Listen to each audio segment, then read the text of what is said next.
Olá, concurseiro, bem-vindo! Estas são as notícias de 1º de janeiro de 2026, analisadas para o que realmente importa. Se inscreva no nosso canal do YouTube para não perder nada e vamos lá! Vamos nessa! Primeiro dia do ano é sempre um momento simbólico, né? É como se a gente abrisse uma janela para ver o que 2025 deixou plantado e o que vai começar a brotar agora. Exato. E o primeiro sinal que a gente vê nessa janela é, infelizmente, um alerta vermelho piscando. E ele vem da água. Ou melhor, da falta dela. Pois é. O fato aqui, e esse é um dado que acende todas as luzes, é a crise hídrica em São Paulo. O sistema Cantareira fechou dezembro com um nível preocupante. Preocupante é pouco. As fontes falam em apenas 20,18% do volume útil. Só um número já arrepia, porque a gente lembra do que aconteceu em 2014, 2015. E a causa, né, não é só uma coisa, é uma combinação perigosa. A gente teve uma onda de calor extremo, que por si só já seria um problema. Certo. E com mais calor, as pessoas usam mais água. Exatamente. A consequência imediata foi essa. O consumo na região metropolitana de São Paulo disparou. A gente está falando de um aumento de 60%. É muita coisa. Nossa. Então você tem menos oferta de água e uma demanda recorde. É a receita do desastre. É a tempestade perfeita. E aí entra a resposta do governo. As notícias dizem que o governo de São Paulo antecipou investimentos na rede hídrica.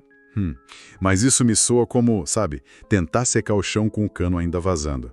É uma reação, não é? É exatamente isso. E aqui, atenção concurseiro, porque esse é um conceito que é cara de prova. A gente precisa diferenciar uma política reativa, que é essa, que responde à crise já instalada, de uma política proativa. Exato. Uma política proativa é aquela que antecipa o problema com base em dados, em ciência.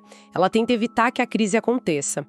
O que a gente vê no Cantareira é o sintoma da falta desse planejamento de longo prazo. E essa discussão de planejamento nos leva para Brasília, né? Porque parece um assunto distante, mas uma das fontes aponta que um dos grandes desafios para 2026 é a regulação do mercado de carbono. E é aqui que a gente conecta os pontos.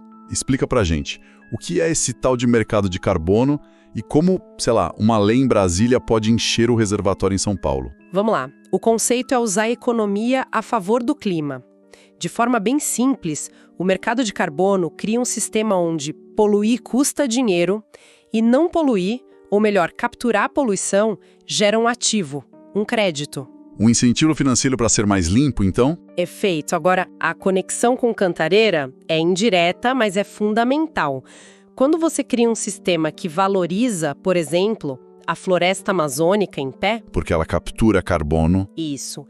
E, ao mesmo tempo, desincentiva o desmatamento que emite carbono, você está protegendo o que a gente chama de rios voadores. Aquelas massas de umidade que saem da Amazônia e trazem chuva para o Sudeste. Exatamente essas. Então, a consequência de uma boa regulação do mercado de carbono, a longo prazo, é um regime de chuvas mais estável. E isso, no fim da linha, significa mais segurança hídrica para o Cantareira. Incrível. Então, uma decisão econômica em Brasília pode literalmente significar água na torneira em São Paulo daqui a alguns anos. O conceito de prova aqui seria... O ponto-chave aqui é a interconexão entre políticas ambientais, econômicas e de infraestrutura. É entender que a segurança hídrica não se resolve só com canos e bombas, mas também com regulação financeira e preservação de biomas. Ótimo. Saindo da água e indo direto para o bolso, então. Porque 2026 também já começou mexendo no planejamento de vida de muita gente. Pois é. O ano novo trouxe novas regras para a aposentadoria no Brasil. A idade mínima subiu, a pontuação exigida para se aposentar também aumentou. Para muita gente, a linha de chegada ficou um pouquinho mais longe hoje. Ficou. E aqui é importante entender a causa. Não é uma nova reforma surpresa. As fontes deixam claro que isso é um avanço automático que já estava previsto na reforma da Previdência anterior. Uma regra de transição, certo? Exato. É um ajuste demográfico programado. A consequência é essa que você falou, o impacto individual é real. Mas se a gente olha o quadro maior, a intenção é buscar a sustentabilidade das contas públicas. Um desafio que não é só nosso, né? Muitos países estão passando por isso. Sem dúvida. A população envelhece e a matemática de quem contribui versus quem recebe fica mais apertada. É uma equação difícil em todo mundo. Mas o cenário econômico é um quebra-cabeça, porque, ao mesmo tempo que a aposentadoria aperta, outras notícias parecem dar um alívio. Sim, é um cenário de dualidade. Por exemplo, a meta do governo de déficit zero para 2026. E um dado que me chamou muita atenção. O dólar encerrou 2025 com uma queda acumulada de mais de 11%. E tem mais. O novo salário mínimo foi para R$ 1.621. E a nova isenção do imposto de renda agora cobre salários de até R$ 5.000. Então, o que tudo isso significa no final do dia? O saldo é positivo ou negativo para a população? Olha, a gente tem sinais positivos claros para o poder de compra. Dólar mais baixo significa produtos importados mais baratos, de eletrônicos a insumos. E a isenção do IR é dinheiro direto no bolso de uma parcela da classe média. Esse é o lado bom. E o lado da tensão? A meta de déficit zero, por exemplo, é realista? É aí que o buraco é mais embaixo. A meta é extremamente ambiciosa. Para alcançá-la, o governo vai depender de um crescimento forte da economia, para aumentar a arrecadação, e de negociações políticas muito, mas muito difíceis no Congresso. Então temos um alívio agora, mas uma incerteza grande no horizonte. Exatamente. E ainda tem o fator externo, que sempre pode, bagunçar o jogo. Como a notícia de que a China vai impor novas restrições à importação de carne bovina brasileira em 2026. Esse é um lembrete perfeito de como somos vulneráveis ao cenário global. A China é nosso maior parceiro. Uma decisão como essa afeta toda a cadeia. O produtor, o preço no supermercado e, claro, a arrecadação do governo, que precisa dela para tentar fechar as contas. E essa influência externa não é só na economia. A política global também nos dá recados importantes. Vamos girar o globo um pouco. Vamos para Nova York? Isso. Um marco simbólico e histórico. Zohran Mamdani tomou posse como primeiro prefeito muçulmano da cidade. As imagens dele jurando sobre o Alcorão rodaram o mundo. E o significado vai muito além da representatividade, que já é gigante. Uma das fontes define o mandato dele como um teste de fogo para a nova esquerda global. Teste de fogo por quê? Qual o conceito por trás disso? O ponto-chave é a plataforma dele muito focada em propostas concretas para frear o custo de vida, que é o grande drama nova-iorquino. Ele fala em moradia popular, controle de aluguéis, transporte público mais barato. São pautas que vão na contramão da lógica de mercado que dominou por muito tempo. Exato. Por isso que o mundo está de olho. Se ele conseguir domar os preços em um lugar como Nova York, mesmo que só um pouco, as ideias dele podem se espalhar por cidades do mundo todo. É um grande laboratório. Enquanto esse laboratório começa em Nova York, na Europa a gente vê movimentos mais institucionais. Sim, mas que também são importantes. O Chipre assumiu a presidência rotativa da União Europeia e a Bulgária, olha só, adotou oficialmente o euro. Confesso que parecem notícias menores. Elas têm um peso geopolítico maior? Tem. A presidência do Chipre, por exemplo, joga luz sobre as tensões ali no Mediterrâneo, especialmente a relação da Europa com a Turquia. Já a entrada da Bulgária no euro é um passo enorme. Por quê? Porque é um voto de confiança na moeda, mas também um desafio. É integrar uma economia com desafios próprios num bloco que ainda se recupera da inflação.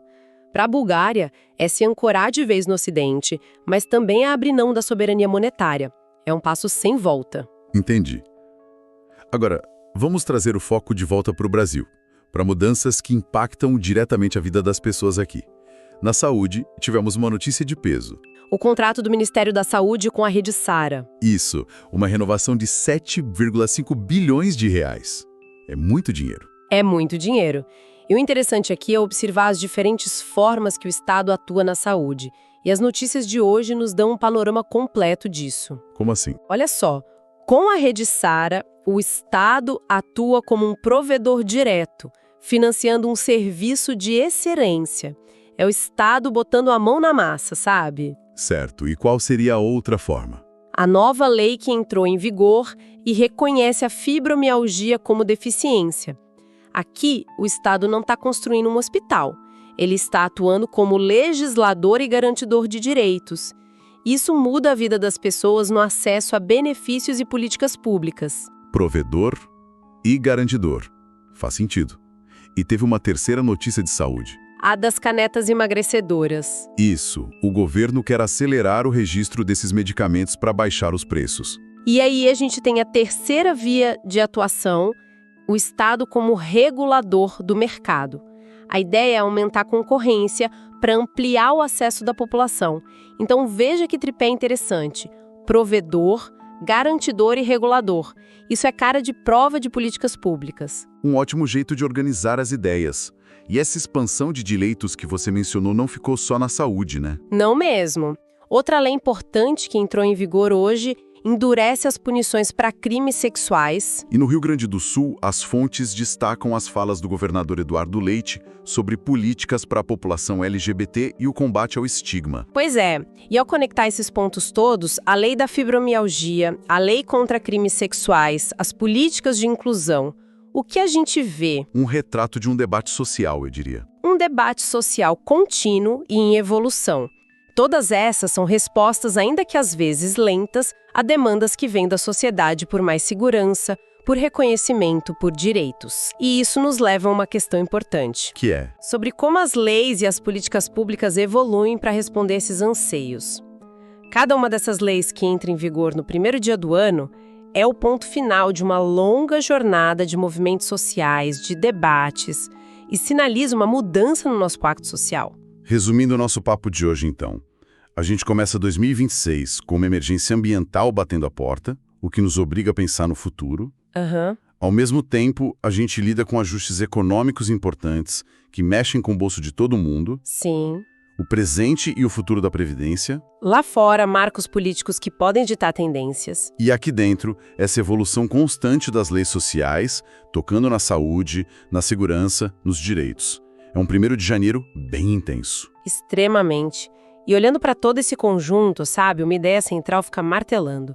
Algo para a gente refletir ao longo do ano. Qual seria? Fontes que a gente analisou hoje mostram governos, instituições, aqui e lá fora, reagindo à crise hídrica, reagindo aos déficits, reagindo às demandas da sociedade.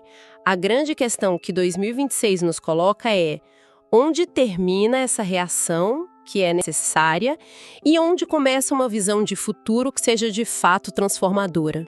Boa pergunta. Sabe, quando a gente para de só apagar os incêndios e começa a construir uma estrutura à prova de fogo. E o mais importante, como nós, enquanto sociedade, podemos identificar essa diferença e, claro, cobrar por ela. Fica aí a reflexão. Bom, as fontes que usamos para a análise de hoje incluem os principais portais de notícias nacionais e agências internacionais. Isso, uma varredura completa do noticiário deste 1º de janeiro. E se você gostou dessa análise, não se esqueça de se inscrever no nosso canal do YouTube para receber nossos conteúdos diários, sempre focados no que pode cair na sua prova. Um ótimo ano de estudos e até a próxima.